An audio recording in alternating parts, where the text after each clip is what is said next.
We all know that person at our local game store. They always seem to draw the right cards at the right time, or they draw the best possible opening hand against us. Is this luck, or is there something else going on? Today we're going to be exploring the concept of luck in TCGs and how our perception can influence the way that we're viewing these situations.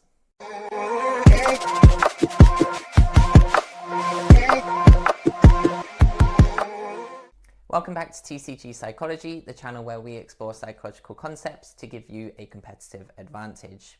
Now, when it comes to luck in TCGs, it's not quite on the end of the spectrum where it's complete luck. For instance, if we're flipping a coin, the outcome of that is going to be based on luck. On the other end of the spectrum, we have something like chess, where it is heavily skill-based and there's not a lot of luck involved in chess itself. TCGs exist somewhere in the middle of that spectrum. It's not completely luck, but it's also not completely skill. It's reliant on both of them to determine the outcome of a TCG game. Now, when it comes to TCGs, there's a lot of randomness involved. For instance, the cards that you draw for your opening hand are going to be completely random if you've shuffled correctly. If you decide to mulligan that hand, again, those draws are going to be random. And then the cards that you draw from there on in the game are going to be random as well. So there is luck that influences the outcome of a game, and the randomness of this is ultimately going to influence the outcomes you experience over the course of a tournament. When it comes to TCGs, it's not just based on luck though, there's also skill involved, and this skill happens even before we sit down against our opponent in a tournament, and that starts with our deck building skills. Now, when it comes to deck building, you may have factors in there to mitigate circumstances where you might experience bad luck, and that could include having redundant effects in your deck, so having multiple cards that serve the same purpose in order for it to make it more likely for you to draw cards that you need to pull off certain combos. You might have cards in there that allow you to draw more cards over the course of a game, which again will hopefully reduce the chances that you don't see the cards that you need in certain situations. And then when you actually sat down against your opponent as well, other things come into play in terms of our skill. So making optimal decisions, for instance, even though you might not have the perfect hand that you need, are you able to make the best decisions in those situations to give yourself the best chance of having a successful outcome? And that's heavily skill related. And then also if you're able to know when to take risks and have an accurate risk assessment. So again, calculating what the probabilities of certain outcomes are going to be based on the chances of you drawing certain cards or your opponent drawing certain cards, and then knowing when to take risks based on that is also a skill that mitigates the luck involved in TCGs. When it comes to competing in TCGs, we may choose to see that luck is happening more consistently in that environment than it necessarily is, and this can be explained through the psychology behind how we perceive our environment. So for instance, one factor is confirmation bias. So if we go into a game thinking that our opponent is a lucky player, we are going to be looking out for times when they are lucky within that game naturally, because we have that perception that our opponent is a lucky player. So as we're sat down across from them, whenever they draw that exact card that they need, we're going to go, oh, well, that reinforces the fact that my opponent is a lucky player because they keep getting what they need in these situations. When the reality is they may have had 2 to 3 turns of dead card draws that didn't actually progress their board state, but that one turn when they needed something specific, they managed to draw it. Our confirmation bias kicks in and we start to perceive that person as being very lucky. The next reason why we might experience this perception of our opponent being lucky is because we tend to overestimate the times when these situations may occur. So for example, those times where our opponent just draws that card that they need off of the top of their deck, we find those more memorable than the many turns where we just go through a standard back and forth in our TCG. And because we find those moments more memorable, they stick out to us in that consistent manner.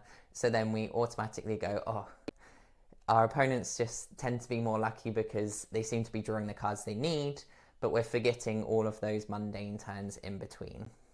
And finally, when it comes to our self-perception, we are more likely to attribute things like luck to us being skillful in that moment. So when we're making those good plays and we're drawing the cards that we need, we typically perceive this as skill.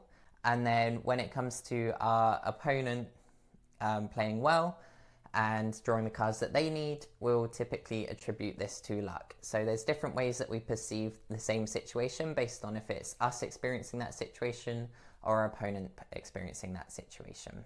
So when it comes to competing in TCGs, there's certain times when we need to rely more on luck and rely more on skill. So there's a fine difference between the two, and understanding when to go down either route is how the top players perform more consistently within their TCGs. So for example, when it comes to your decision on whether to mulligan your opening hand, that's going to come down to your decision and your knowledge of your deck. So there's certain times when we just have an unplayable hand.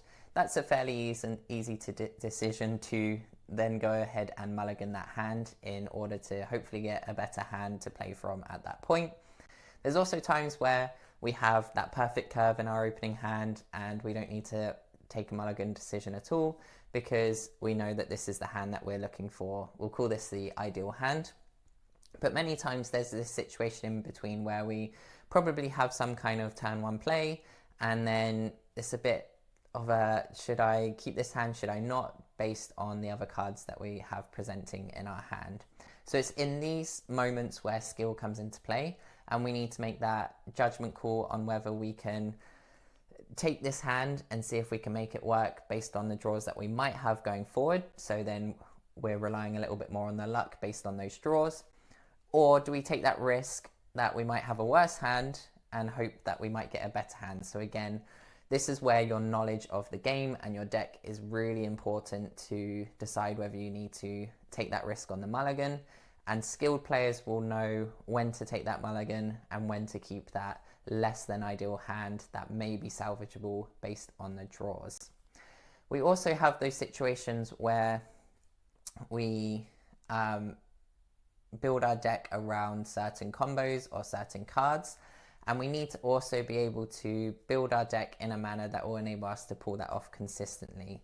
So like I mentioned earlier, deck building is a key skill to increase the luck that you experience. Now there's multiple ways that you can do this. So first of all, if you have a lot of draw power in your deck, then that's going to increase the chances that over a course of the game, you're going to see the cards that you need to achieve your ultimate game plan.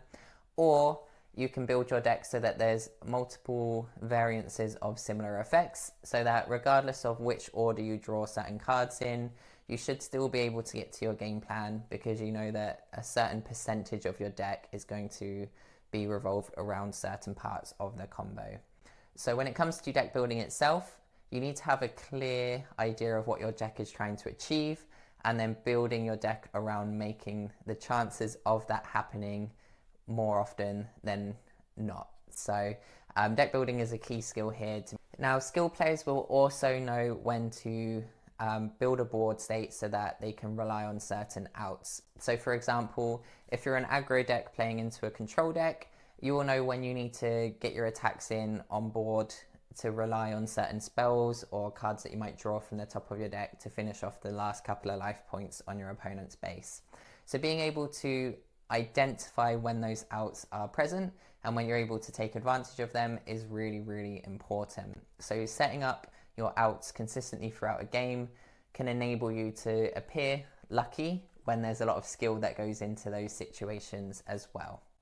Finally, the way that you manage your resources can also be vital in terms of this luck versus skill debate.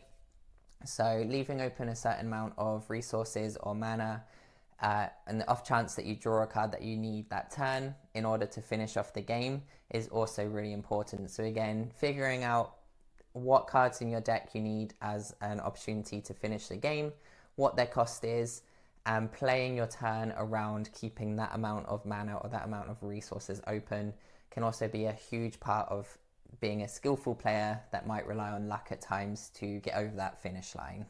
So you may be wondering now, well, how can I utilize psychology to address this situation of luck versus skill? Well, the first step is to changing your perspective on what's happening in TCG tournaments to what you can control instead of what you can't control. So for example, as I'm preparing for a TCG tournament, I know that I can control my deck building, what cards I choose to play from my hand, what decisions I make during a game. What I can't control is my opponent drawing the one card that they need to counter me off of the top of their deck at the key moment in the game. So being able to shift my perspective to what am I able to control can help you stay focused on your game plan and what you need to do as an out in certain situations.